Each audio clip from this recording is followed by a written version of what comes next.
Hi అందరికీ నమస్కారం. ఈరోజు నేను మీకు ఎక్స్ప్లెయిన్ చేయబోయే సినిమా పేరు లిటిల్ బోన్ లాడ్జ్. ఈ సినిమా అమెజాన్ ప్రైమ్ లో స్ట్రీమ్ అవుతుంది. ఇక డైరెక్ట్ గా కథలోకి వెళ్లే ముందు మీరు గనక మన ఛానల్ కి ఫస్ట్ టైం వస్తే దయచేసి సబ్స్క్రైబ్ చేసి బెల్ ఐకాన్ ప్రెస్ చేయండి. ఇంకా డైరెక్ట్ గా కథలోకి వెళ్తే ఈ సినిమా ఓపెనింగ్ కి మామ అని ఒక లేడీని చూపిస్తారనమాట. తన ఇంటి దగ్గరకు వచ్చేసి ఇంట్లో ఉన్న ప్రతి ఒక్క డోర్ కి లాకేస్తుంది, ఎందుకంటే దొంగలు పడతారని చెప్పేసి. దాంతో తాను లోపలికి వెళ్తుంది. లోపలికి వెళ్ళి చూస్తే మామ కూతురు మెస్సీ ఉంటుందంట. తానేంటంటే కేక్ రెడీ చేసి వాళ్ళ నాన్న దగ్గరికి వచ్చి కూర్చుంటుంది అనమాట. బేసికల్ గా మా అమ్మ ఏమంటుందంటే, మీ నాన్న బర్త్డే కాబట్టి కేక్ తీసుకొచ్చావు, అదే నా బర్త్డే తెస్తావా అని చెప్పేసి తన కూతురుతో క్యాజువల్ గా మాట్లాడుతూ ఉంటుంది. అంతేకాకుండా మామ ఏం చేస్తుందంటే ప్రతి 4 గంటలకి తన భర్తకు ఒక ఇంజెక్షన్ చేస్తుంది. అదే సమయంలో మెస్సీ కూడా కేక్ కట్ చేసి వాళ్ళ నాన్నగారికి తినిపిస్తుంది. ఆ తర్వాత ముగ్గురు హ్యాపీగా ఉంటారు. కరెక్ట్ గా అదే సమయంలో బయట ఎవరో డోర్ కొడతారు. దాంతో మామకి భయం వేస్తుంది. ఒకవేళ దొంగలేమని చెప్పేసి తను బయట నుంచి చూస్తుంటుంది అనమాట. కాకపోతే అవతల మాత్రం మ్యాట్ అనేవాడు మాత్రం భయంకరంగా డోర్ కొడుతూ ఉంటాడు. మా అన్నయ్యకి ప్రాబ్లం అయింది, అర్జెంట్ గా డోర్ తిన్నని చెప్పేసి అరుస్తూ ఉంటాడు. సర్లే అని చెప్పేసి మామ కూడా డోర్ తీసి చూస్తే మ్యాటీ వాళ్ళ అన్నయ్య జాక్ ఏంటంటే బాగా గాయమై ఉంటుంది. అందులోనూ వీళ్ళిద్దరు కారులో వెళ్తున్న ఒక పెద్ద యాక్సిడెంట్ అయిందనమాట. దాంతో ఒక రాడ్డు జాకీ పొట్టలో గుచ్చుకుపోతుంది. అందుకని ఇక్కడికి వచ్చాడు. దాంతో మామ ఏమంటుందంటే, ఇక్కడికి ఎందుకు తీసుకొచ్చారో, హాస్పిటల్కి వెళ్ళొచ్చు కదా అని చెప్పి అనడంతో, అక్కడికి వెళ్ళేంత సీన్ లేదు కానీ దయచేసి ఇక్కడ ఏదో ఒకటి చేయండి అని చెప్పి అనడంతో మామ కూడా సరే అని చెప్పేసి జాకీని రూమ్ లో తీసుకెళ్లి పొట్టలో ఉన్న రాడ్ ని పక్కకి తీసేసి తనకి స్టిచ్చింగ్ చేస్తుంది. ఆ తర్వాత అంతా సెట్ అయిపోతుంది అనమాట. ఆ తర్వాత మ్యాటీ ఏమంటారంటే, ఇక్కడ వాష్రూమ్ ఎక్కడ ఉందంటే నేను వాష్ చేసుకుని వస్తానని చెప్పి అంటంతో సర్లే అని చెప్పేసి వాష్రూమ్ చూపిస్తారు. లోపలికి వెళ్ళిన తర్వాత ఆ మ్యాటీ గాడు కాళ్ళు చేతులని కడుక్కొని వాడి పాకెట్ లో ఉన్న కత్తిని సాక్స్ లో పెట్టుకుంటాడు. తాను మెల్లగా బయటకు వస్తాడు. బట్ బయటకు వచ్చి చూస్తే మామ ఏం చేస్తుందంటే, పాపం ఎక్కడి నుంచి వచ్చారో కుర్రోళ్ళు అని చెప్పేసి మ్యాటీకి ఫుడ్ బాగా పెడుతుంది. కాకపోతే ఫుడ్ పెట్టి రకరకాల క్వశ్చన్ చేస్తుంది. మీరు ఎక్కడి నుంచి వచ్చారు, ఎందుకు వచ్చారు, మీ ఊరేంటి, మీ పేరేంటి అని చెప్పేసి రకరకాల క్వశ్చన్లు వేస్తూ ఉంటుంది. దానికి మ్యాటీ ఏమంటాడంటే, ఏమి లేదండి, ఒక అర్జెంట్ పని మీద మేము వేరే ఊరు వెళ్తున్నాం, అలా వెళ్ళేటప్పుడు ఒక లారీ వచ్చి గుద్దేసిందండి, అందువల్ల మా కారు యాక్సిడెంట్ అయిపోయింది. కాకపోతే ఆ లారీ కూడా అక్కడి నుంచి వెళ్ళిపోయాడు, కానీ మా అన్నయ్యకి బాగోలేదు, అందుకని ఇక్కడ తీసుకొచ్చానని చెప్పి అనడంతో ఆవిడ కూడా సరే అంటుంది. కానీ మళ్ళీ క్వశ్చన్ల మీద క్వశ్చన్ అడుగుతుంది. ఎక్కడి నుంచి వచ్చారు, మీ ఊరేంటి, మీ పేరేంటి అని చెప్పేసి రకరకాల క్వశ్చన్లు అడుగుతుంది. కానీ ఆ మ్యాటీ మాత్రం సమాధానం చెప్పలేకపోతాడు. దాంతో మామ ఏముంటుందంటే, ఏం లేదు బాబు, మీరెవరో మాకు తెలియదు, చూస్తానికి మంచిలో ఉన్నారు, కానీ ఈ రోడ్ లో చాలా మంది దొంగలు వచ్చేసి దొంగతనం చేస్తూ ఉంటారు, అందులో నాకు ఒక కూతురు ఉంది, అందుకే భయపడుతున్నానని చెప్పి అనడంతో మ్యాటీ కూడా అర్థం చేసుకుంటాడు. కరెక్ట్ గా అదే సమయానికి అక్కడికి జాక్ వస్తాడు. వచ్చిన తర్వాత జరిగింది మొత్తం చెప్తాడు అనమాట. నేను నా తమ్ముడు మా ఫ్రెండ్స్ కోసం వెళ్తున్నామండి, వెళ్ళేటప్పుడు దారిలో యాక్సిడెంట్ అయింది, అంతకు మించి ఏం లేదని చెప్పి అంటంతో అవునా అని చెప్పేసి మామ అంటుంది. కరెక్ట్ గా అదే సమయంలో మ్యాటీ ఏమంటాడంటే, ఇక్కడ ఫోన్ చేసుకోవడానికి ఫోన్ ఏమనుందా అని చెప్పి అంటంతో మామ ఏమంటుందంటే, ఇక్కడ సిగ్నల్ ఉండదు బాబు, ఇక్కడ నుంచి ఒక 6 కిలోమీటర్లు వెళ్తే అక్కడ ఒక టెలిఫోన్ ఉంటుంది, అక్కడ మీరు మాట్లాడుకోవచ్చు అని చెప్పి అంటంతో సరే వెళ్దాం పదండి అని చెప్పేసి అంటాడు. కాకపోతే మామ ఏమంటుందంటే, ఇప్పుడు వద్దు బాబు, ఉదయాన్నే అయితే హ్యాపీగా వెళ్ళొచ్చు, ఎందుకంటే బాగా చీకటి పడింది అని చెప్పి అంటంతో వెంటనే జాక్ కూడా సరే అని చెప్పేసి సరే అంటే వెళ్ళి రెస్ట్ తీసుకుంటాం అని చెప్పేసి తన తమ్ముడు తీసుకొని జాక్ అక్కడ నుంచి లోపలికి వెళ్తాడు. వెళ్ళిన తర్వాత వాష్రూమ్ లోకి వెళ్ళి వాళ్ళు తీసుకొచ్చిన బ్యాగ్ ని ఓపెన్ చేసి చూస్తే అందులో బట్టలు ఉంటాయి. దాన్ని చూసిన తర్వాత జాక్ కోపం వచ్చేసి, ఎరా ఏ బ్యాగ్ తీసుకురమ్మంటే ఏ బ్యాగ్ తీసుకొచ్చో చూడు, ఇప్పుడు డబ్బులున్న బ్యాగ్ కారులో వదిలేసి బట్టలు ఉన్న బ్యాగ్ ని తీసుకొచ్చు అని చెప్పేసి జాక్ మ్యాట్ ని పెచ్చకొట్టరు కొడతాడు. దాంతో ఆ మ్యాట్ మాత్రం గట్టిగా అరుస్తూ ఉంటాడు. ఆ సౌండ్ విని లోపలికి మామ వస్తుందన్నమాట. వచ్చిన తర్వాత ఏమైంది బాబు అని చెప్పి అడిగితే ఏమీ లేదంటే యాక్సిడెంట్ అయిన కారులో మా తమ్ముడు బ్యాగ్ మర్చిపోయాడు, అది తీసుకురాబోతే వీడు నైట్ అంతా అరుస్తాడు, కాబట్టి మీ కారు కొంచెం ఇస్తారని వెళ్ళి బట్టలు తెచ్చుకుంటా అని చెప్పి అంటంతో మామ ఏమంటుందంటే, చూడు బాబు, నువ్వు ఎవరో నాకు తెలియదు, నేను నమ్మి కారు ఇవ్వడం కొంచెం కష్టం, కానీ నేనేమంటానంటే నీ తమ్ముడు మ్యాటీని నా ఇంట్లో పెట్టు, మన ఇద్దరం మన కారులో వెళ్ళొద్దాం, వెళ్ళి వచ్చిన తర్వాత బట్టలు తీసుకో అని చెప్పి అంటంతో దానికి జాక్ సరే అని చెప్పేసి మ్యాటీని రూమ్ లో పెట్టి తాళం వేస్తుంది అనమాట. మామ కూడా వేసిన తర్వాత ఆ తాళాన్ని తన కూతురికి ఇచ్చి, మేము వచ్చేంత వరకు అతను బయటికి ఎక్కడికి పోకూడదు, కాబట్టి జాగ్రత్తగా చూసుకొని చెప్పేసి మామ జాక్ తో కలిసి కారులో వెళ్తూ ఉంటుంది. మరోవైపు మేసీ ఏం చేస్తుందంటే, గదిలో ఉన్న మ్యాటీతో కలిసి ముచ్చట్లు పెడుతుంది అనమాట. అలా కొంత సమయం వీళ్ళిద్దరు మాట్లాడుకున్న తర్వాత మేసీకి మ్యాటీ మీద ఇష్టం పెరిగిపోయి, నీ మీద నాకు నమ్మకం వచ్చిందని చెప్పేసి ఆ రూమ్ తాళం ఓపెన్ చేసి తలుపు తీసుకుని బయటకు తీసుకొస్తుంది అనమాట.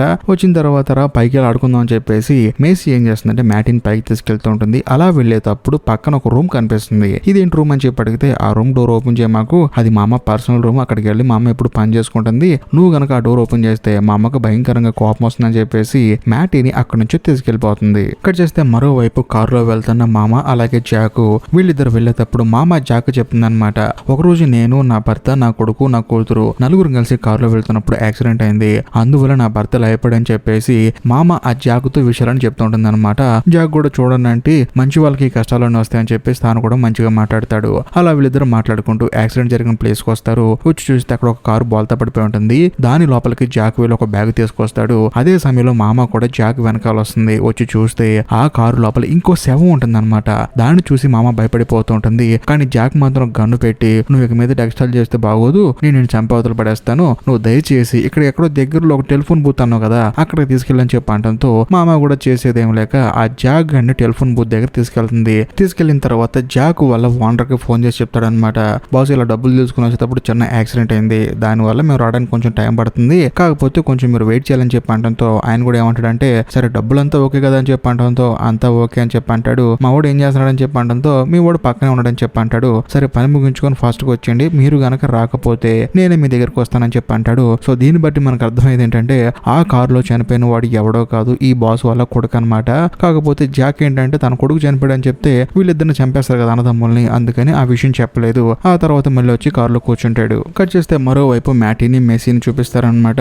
వీళ్ళిద్దరు బాగా ఫ్రెండ్స్ అయిపోయి మాట్లాడుకుంటూ ఉంటారు. కరెక్ట్ గా అదే సమయంలో ఎఫ్ఎం రేడియో ఆన్ చేస్తారు. అందులో న్యూస్ ఏం చెప్తారంటే ఒక ముగ్గురు దొంగలు డబ్బులు దొంగతనం చేసి ఇలాగ పారిపోయారని చెప్పేసి చెప్తూ ఉంటారు. అది విన్న తర్వాత మ్యాటీకి భయం వేసి ఆ రేడియో పగలగొట్టి నేనేం తప్పు చేయలేదు మెస్సీ, మా వాళ్ళు కావాలనిలా చేశారు, కాకపోతే వచ్చేటప్పుడు యాక్సిడెంట్ అయిందని చెప్పేసి నా తప్పేం లేదని చెప్పేసి మెస్సీకి చెప్తూ ఉంటాడు. దాంతో ఆ అమ్మాయి ఏమంటుందంటే అదంతా పక్కన పెట్టు గానీ ఇప్పుడు నువ్వు గనక నీ రూమ్ లో లేకపోతే మా అమ్మ వచ్చిన తర్వాత ఇద్దరిని కొడుతుందని చెప్పేసి తనని తీసుకెళ్లి మళ్ళీ యాస్టీస్ గా అదే రూమ్ లో పెడుతుంది. అలా కొంత సమయం గడిచిన తర్వాత జాక్ అలాగే మామ ఇద్దరు ఇంటికి వస్తారు. వచ్చిన తర్వాత జాక్ గన్ను తీసుకుని అందరిని బెదిరించేసి చూడు మామ ఈ ఒక్క రోజు రాత్రి మీ ఇంట్లో పడుకుంటాం, ఆ తర్వాత మార్నింగ్ మా దారిని మేము వెళ్ళిపోతాము, అలా కాదు ఏదైనా తేడా చేసామనుకో నీ కూతుర్ని నీ భర్తని చంపేస్తానని చెప్పేసి జాక్ మామ అని బెదిరిస్తాడు. ఆవిడ కూడా సరే అని చెప్పేసి అంటుంది. కరెక్ట్ గా అదే సమయానికి బయట పోలీసులు వస్తారనమాట. ఒకే పోలీసు వస్తాడు, తాను బయట డోర్ కొడతాడు. వెంటనే జాక్ ఏమంటాడంటే చూడు నేను నా తమ్ముడు నీ కూతురు లోపలికి వెళ్తాం, వెళ్ళిన తర్వాత మా గురించి కనుక చెప్పామనుకో నీ కూతుర్ని చంపేస్తానని చెప్పేసి జాక్ మేసిని తీసుకుని గదిలోకి వెళ్తాడు. వెళ్ళిన తర్వాత మామ వెళ్ళి డోర్ తీస్తే పోలీస్ ఆఫీసర్ వస్తాడు. వచ్చిన తర్వాత ఒక ఇద్దరు క్రిమినల్స్ తప్పించుకొని పారిపోయారమ్మా, మీ ఇంటికి వచ్చారని చెప్పి అంటంతో లేదండి అని చెప్పేసి అంటుంది. కరెక్ట్ గా అదే సమయంలో మామ వాళ్ళ హస్బెండ్ ఈ పోలీస్ అతనికి హెల్ప్ అని చెప్పేసి అంటూ ఉంటాడు. దాంతో ఆయనకి డౌట్ వచ్చేస్తుంది, ఏంటి మీ ఆయన అలా అంటున్నాడని చెప్పి అంటంతో ఈవిడికి భయం వేస్తుంది. ఎందుకంటే లోపల క్రిమినల్ గా ఉన్న విషయం తన భర్త చెప్పేస్తాడేమో అని చెప్పేసి అదేం లేదండి ఇతనికి ఇంజక్షన్ ఇవ్వాలి అది గుర్తు చేస్తున్నాడని చెప్పేసి అంటంతో సరేనమ్మా నేను వెళ్తానని చెప్పేసి అంటాడు పోలీసు. కానీ ఆవిడ ఏంటి చేస్తుందంటే ఇంత నైట్ పూట వచ్చారు కాఫీ తాగనని చెప్పేసి ఆ పోలీస్ ఆఫీసర్ కి కాఫీ చేసేస్తుంది. తాను కూడా కాఫీ తాగి సరే నేను వెళ్తానని చెప్పేసి వెళ్ళిపోతాడు. బయటికి వెళ్ళిన తర్వాత మళ్ళీ డోర్ కొడతాడు. ఒక ఫోటో చూపిస్తాడు అనమాట. ఈ ఫోటో మీ ఇంట్లో ఉంది, ఇందాక కాఫీ తాగేటప్పుడు తీసుకున్నాను, ఈ ఫోటోలో ఉన్నమ్మ ఎప్పుడో మిస్ అయిపోయింది కదా, ఈ ఫోటో నీ దగ్గరికి ఎలా వచ్చిందని చెప్పేసి తాను మళ్ళీ లోపలికి వస్తాడు. కానీ లోపలికి వచ్చిన తర్వాత సడన్ గా ఆ మామగాడు ఈ పోలీస్ మీద అటాక్ చేస్తాడు. దాంతో వాళ్ళిద్దరు అతి భయంకరంగా కొట్టేసుకుంటూ ఉంటారు. మరో పక్క ఈ మ్యాటీ మాత్రం అరుస్తూ ఉంటాడు. దాంతో మేసీ ఏం చేస్తుందంటే ఒక కుండి తీసుకొచ్చి ఆ మ్యాటీ నెత్తి మీద కొడుతుంది. దాంతో మనోడు పక్కన పడిపోతాడు. ఈ గ్యాప్ లో ఆ పోలీసు జాక్ను కొట్టి పక్కన పడేస్తాడు. ఆ తర్వాత మెస్సీ వాళ్ళ నాన్నను చూసి ఆశ్చర్యపోతాడు. బట్ ఈ గ్యాప్ లో మామ వచ్చేసి ఆ పోలీస్ అతన్ని కాల్చి చంపేస్తుంది. ఆ తర్వాత తన భర్తకి ఇంజెక్షన్ ఇచ్చి మీరేం కంగారు పడకండి అని చెప్పేసి అంటుంది. అంతేకాకుండా తన కూతురు దగ్గరికి వెళ్ళి నువ్వేం భయపడమాకమ్మా నేనున్నానని చెప్పేసి మ్యాటీని ఆ తర్వాత జాక్ ని బేస్మెంట్ లో తీసుకెళ్లి వాళ్ళిద్దరి చేతులకి సంఖ్యలేస్తుంది. ఆ తర్వాత పోలీస్ డెడ్ బాడీని తీసుకెళ్లి పోలీస్ వెహికల్ లోనే వేసి ఆ వెహికల్ తీసుకుని డైరెక్ట్ గా యాక్సిడెంట్ జరిగిన ప్లేస్ కి వెళ్తుంది. వెళ్ళిన తర్వాత అక్కడ ఒక గన్నుతో ఆ పోలీస్ కార్ ని కాల్ చేస్తుంది. ఎందుకంటే ఆ కారుకి ఈ కారుకి అయిన యాక్సిడెంట్ లో ఆ పోలీస్ అతను చనిపోయాడని చెప్పేసి అనుకుంటారని చెప్పేసి ఆ మామ అలా చేస్తుంది. అదే గ్యాప్ లో మేసీ అడుగుతుంది ఎందుకమ్మా ఇదంతా చేస్తానని చెప్పి అడిగితే నీ మంచి కోసమే చేస్తున్నాను నువ్వేం కంగారు పడకని చెప్పేసి తనని తీసుకుని మళ్ళీ తిరిగి ఇంటికి బయలుదేరుతుంది. మరోవైపు మ్యాటీని జాక్ ని చూపిస్తారు. వాళ్ళిద్దరు క్రిమినల్స్ కదా, సో దాంతో వాళ్ళ హ్యాండ్ కప్స్ ని వాళ్ళే విడిపించుకొని బయటికి వెళ్తూ ఉంటారు. అదే సమయంలో మ్యాటీ ఏమంటాడంటే అన్నయ్య వెళ్ళిపోదాం రా అని చెప్పి అంటాడు. కానీ జాక్ ఏమంటాడంటే నీకైనా పిచ్చి పట్టిందా, డబ్బులు బ్యాగ్ వీళ్ళ దగ్గర ఉందని చెప్పేసి ఇంటి వెనకాల నుంచి పై రూమ్ కి ఎక్కుతాడనమాట. అదే సీక్రెట్ రూమ్ ఉంది కదా ఆ రూమ్ లోకి వెళ్తాడు. అక్కడికి వెళ్ళి చూస్తే జాక్ కి బుర్ర బ్లాంక్ ఒక ట్విస్ట్ రివీల్ అవుతుంది. అదేంటంటే పైన ఒక ఆవిడ ప్రాణాలతో ఉంటుంది, అది కూడా కాళ్ళు చేతులు కట్టేసి ఉంటుంది. ఇక్కడ ఇంకో హైలైట్ ఏంటంటే ఈవిడ కూతురే మెస్సీ, ఈవిడ భర్తే కింద ఉన్నాయనమాట వీల్ చైర్ లో. వీళ్ళ ముగ్గురు ఒక కుటుంబము. ఈ మామ ఇందాక జాక్ కారులో వెళ్తేప్పుడు చెప్పింది కదా నేను నా భర్త నా కూతురు నా కొడుకు కారులో వెళ్తున్నప్పుడు యాక్సిడెంట్ అయిందని చెప్పేసి నిజంగానే యాక్సిడెంట్ అయింది. యాక్సిడెంట్ చేసింది ఎవరో కాదు ఇప్పుడు ఈ గదిలో ఉంది కదా ఆవిడే అనమాట. అందుకని తన కుటుంబం మొత్తాన్ని కోల్పోతుంది బేసికల్ గా యాక్సిడెంట్ లో. ఆ పగతోనే వీళ్ళ ముగ్గురిని తీసుకొచ్చి ఇక్కడ పెట్టి ఆవిడ కాళ్ళు చేతులు కట్ చేసి పైన పెట్టేసి ఆయన కాళ్ళు చేతులు చచ్చిపడిపోయేలాగా ఇంజక్షన్లు చేసి మెస్సీని తన కొడుకునే తన కూతురులాగా భావిస్తుంది అనమాట. తన కొడుకు చనిపోయాడు కదా అందుకని మెస్సీనే తన కొడుకులా భావిస్తూ ఇంట్లోనే పెంచుకుంటూ ఉంటుంది. ఇదంతా తెలిసిన తర్వాత జాక్కి మైండ్ బ్లాక్ అయిపోతుంది. మనం ఒక సైకో సైకో దాని దగ్గరకు వచ్చి ఇరుక్కుపోయని చెప్పేసి మనోడికి ప్రాపర్ గా అర్థం అవుతుంది. అందుకనే పోలీస్ ఆఫీసరు ఈ మెస్సీ వాళ్ళ నాన్నని మెస్సీని చూసి డౌట్ వచ్చి వెనక్కి వచ్చాడు. అది కథ. ఆ తర్వాత ఆ రూమ్ లో ఉన్న ఆవిడతో జాక్ ఏమంటాడంటే మీకు ఏమైనా హెల్ప్ చేయాలండి అని చెప్పడంతో నువ్వు నాకు హెల్ప్ చేయాలనుకుంటే దయచేసి నన్ను చంపేయి, ఈ నరకంలో నేను ఉండలేకపోతున్నానని చెప్పడంతో సరే అని చెప్పేసి దిండు తీసుకొని ఆవిడ మొహం మీద పెట్టి ఆవిడని చంపేస్తాడు. ఈ గ్యాప్ లో సడన్ గా ఆ ఇంటికి మామ ఎంట్రీ ఇస్తుంది అనమాట.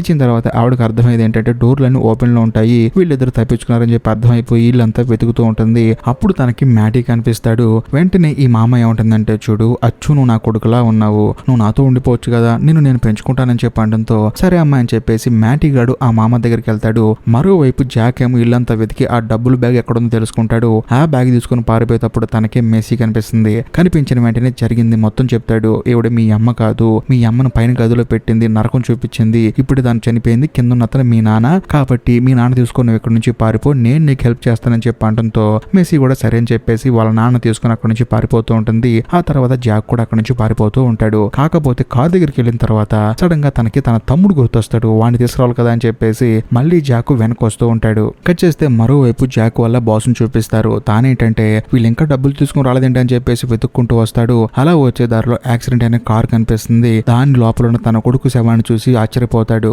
అంతేకాకుండా తన కొడుకు చావుకి కారణం ఈ జాక్ గడి మ్యాట్ గడ్ అని చెప్పేసి వీళ్ళిద్దరిని వెతుక్కుంటూ వస్తూ ఉంటాడు. కట్ చేస్తే మరోవైపు జాక్ ని చూపిస్తారు. తన తమ్ముడు వెతుక్కుంటూ ఇంట్లోకి వెళ్తాడు. వెళ్ళి చూస్తే తన తమ్ముడు మ్యాటి మెట్ల మీద ఉంటాడు. రారా పోదాం అని చెప్పంటంతో నేను రాను, అమ్మతో ఉంటానని చెప్పంటాడు. అరే అది అమ్మ కాదురా సైకోరా, చాలా మందిని చంపిందిరా అని చెప్పంటే అలాంటిది ఏం లేదు, నువ్వే అబద్ధాలు ఆడుతున్నావు అని చెప్పంటాడు. సడన్ గా ఆ మామ వచ్చేసి గన్ను తీసుకుని జాక్ ని షూట్ చేస్తుంది. దాంతో ఆ బుల్లెట్ తన మెడకి తగులుతుంది. అదే సమయంలో జాక్ ఏమంటాడంటే నీ గురించి నాకు మొత్తం తెలుసు, నువ్వు ఒక పెద్ద సైకోవి, అందుకనే మెస్సీని వాళ్ళ నాన్న ఎక్కడి నుంచి తప్పించాను, వాళ్ళు పారిపోయారని చెప్పడంతో ఆవిడ పరిగెత్తుకుంటూ కిందకు వస్తుంది. బట్ ఇదే గ్యాప్ లో జాక్ ఏంటంటే ఆవిడ మీద అటాక్ చేస్తాడు. ఆ తర్వాత గన్ను తీసుకుని కాలబోతాడు. కానీ ఈ మ్యాటీగాడు వచ్చేసి జాక్ ని ఆపుతాడు. అమ్మను కాలుస్తావు అని చెప్పేసి ఆ మ్యాటీగాడి రివర్స్ లో తిరిగి జాక్ ను కొడతాడు. అలా కొడుతూనే ఉంటాడు. కరెక్ట్ గా అదే సమయానికి మేసీ వచ్చేసి జాక్ ని కాపాడి అక్కడి నుంచి తనని తప్పించి తీసుకెళ్లిపోతూ ఉంటుంది. కరెక్ట్ గా వీళ్ళు తప్పించుకుని బయటకు వస్తున్నప్పుడు మరోవైపు మామ వస్తుందన్నమాట. దాంతో ఈ మేసీ అలాగే జాక్ ఒక చోట దాక్కుంటారు.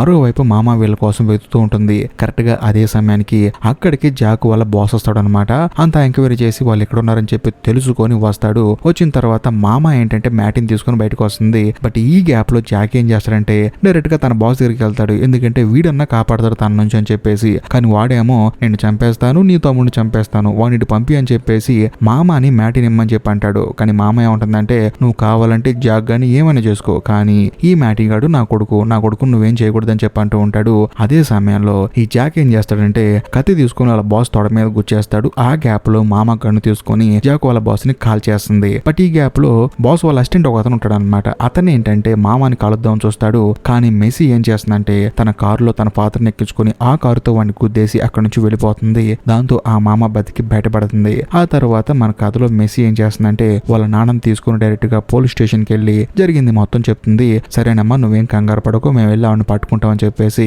వాళ్ళు కూడా మెస్సీకి ధైర్యం చెప్తారు. కట్ చేస్తే మరోవైపు మామని చూపిస్తారు. తానేంటంటే మ్యాటీకి చక్కగా ఫుడ్ పెడుతూ ఉంటుంది. అంతేకాకుండా పైన గదిలో జాక్ ని కాలు చేతులు కట్టేసి బంధించి తనని అతి భయంకరంగా టార్చర్ చేస్తూ ఉంటుంది. కాకపోతే ఇప్పుడు మామ ఉన్న ఇల్లు మాత్రం ప్రపంచానికి చాలా దూరంగా ఒక చక్కటి ప్రదేశంలో ఒంటరిగా ఉన్న ఇంట్లో వీళ్ళు ఉంటారనమాట. ఇంతటితో సినిమా అయిపోతుంది. సో ఈ క్లైమాక్స్ బట్టి మనకు అర్థమయ్యేది ఏంటంటే ఆ పోలీసులు మామని పట్టుకోలేరు. అంతేకాకుండా జాక్ జీవితాంతం ఆ గదిలో ఉండాల్సిందే. ఇంకా ముఖ్యంగా మేసీ తన ఫాదర్ తో జీవితం గడపాల్సిందే. అది సంగతి. ఈ సినిమా మీకు నచ్చితే ఖచ్చితంగా లైక్ చేయండి, షేర్ చేయండి, కామెంట్ చేయండి. ఇంకా ముఖ్యంగా ఇలాంటి సినిమాలు మరిన్ని మన ఛానల్ రావాలనుకుంటే ఖచ్చితంగా కామెంట్ చేయండి. అంతేకాకుండా ఇప్పటికీ మీరు మన ఛానల్ సబ్స్క్రైబ్ చేసుకోకపోతే దయచేసి సబ్స్క్రైబ్ చేసి బెల్ ఐకాన్ ప్రెస్ చేయండి. బాయ్.